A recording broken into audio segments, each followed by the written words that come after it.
I'm here today to tell you about number 2 prison that I was in. That's number 2 out of 28.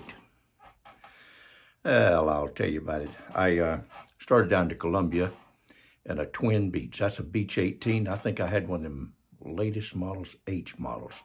That thing was really nice.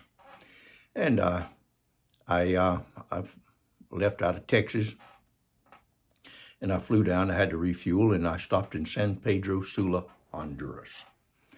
And that's about halfway down. And I had lunch there and filled up with fuel. And on in the afternoon, late on, I filed a flight plan to somewhere, and it was non-existent. And then I went on to headed south to Columbia, where I was going to pick up a load of grass. And I got down there somewhere about San Blas Islands, and that right engine started popping something crazy. Wham! And it wouldn't run for a minute. It would run, bam!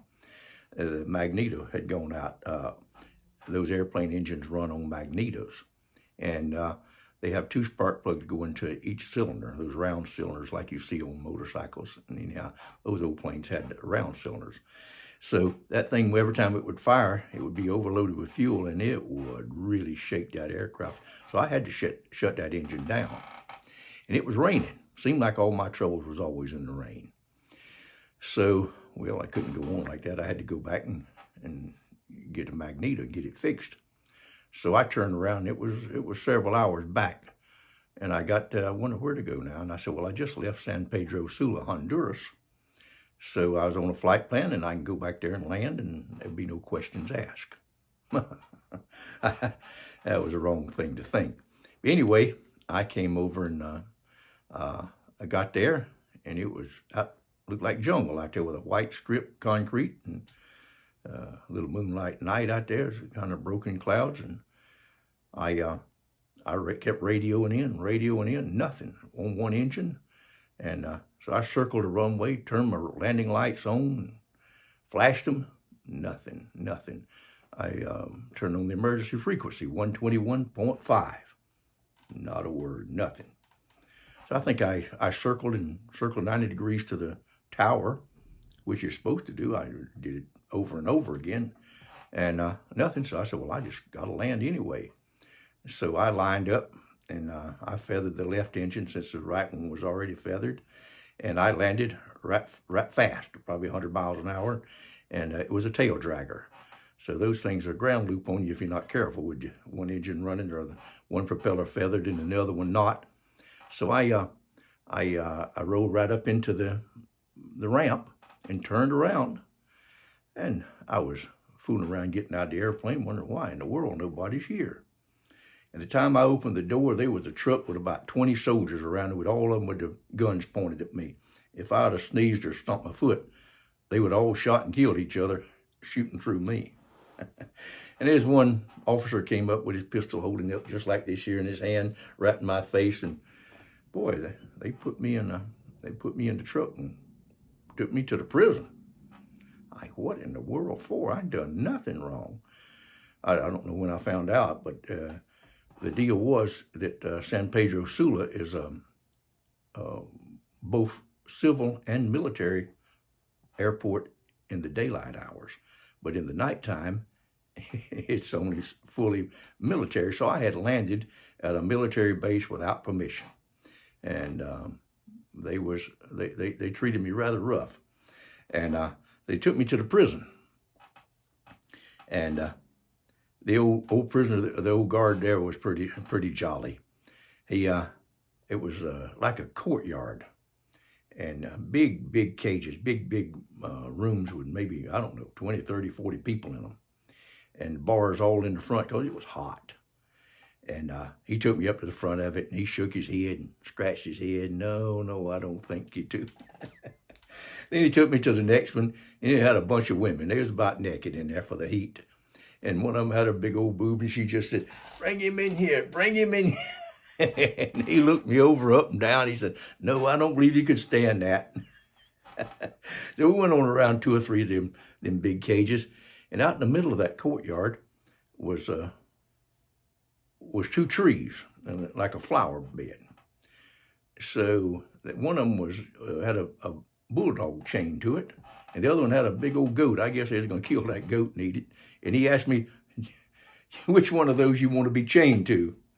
And I said, I'd rather be chained to the bulldog, please, sir.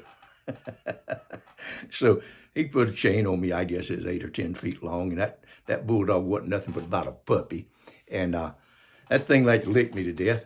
Anyway, I stayed there 3 days, had a slop jar to use right in front of everybody.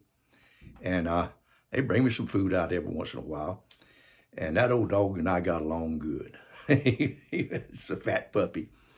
So after, I think, the 4th day, they come and says, all right, your plane is confiscated and your passport's confiscated.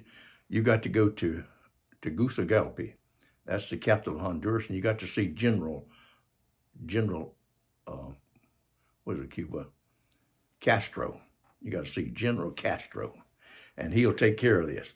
Well, me laying in that courtroom for 3 or 4 days was just softening me up for the big bite, the mordido, as they call it in Spanish. So I got on a bus, and it was a lovely trip up the mountains. I mean, it took me most all day to go, and the little bus just stopped everywhere. Big bus, but just stopped every little place, picked people up, and got them off with their chickens and pigs and dogs and whatever they had.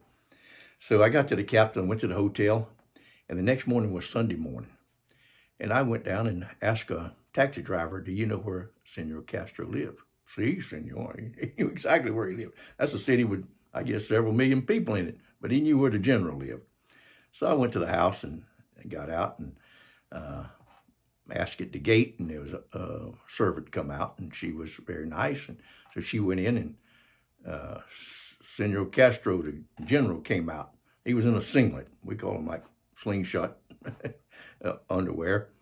And I told him my situation as best I could, and that I didn't do anything wrong, and I was on a flight plan, and I had to come back. It was the only place I'd left from. He looked me up from one end to the other, and he crossed his toes over each other and trying to figure out just how much I would pay. They finally said, all right, you can get your airplane back for $14,000. Well, the airplane was worth, I don't know, what, $50,000 or something, so it was a better deal than leaving it. So I negotiated, there was no fuel there, so I negotiated 400 gallons of fuel. And I suppose I must have had the money sent to him. I don't remember. But anyway, I left and went back down to get my airplane. And the line boy wouldn't let me have the fuel. So we had a rather sharp altercation, and he changed his mind. And I got fueled up and went on and did the load.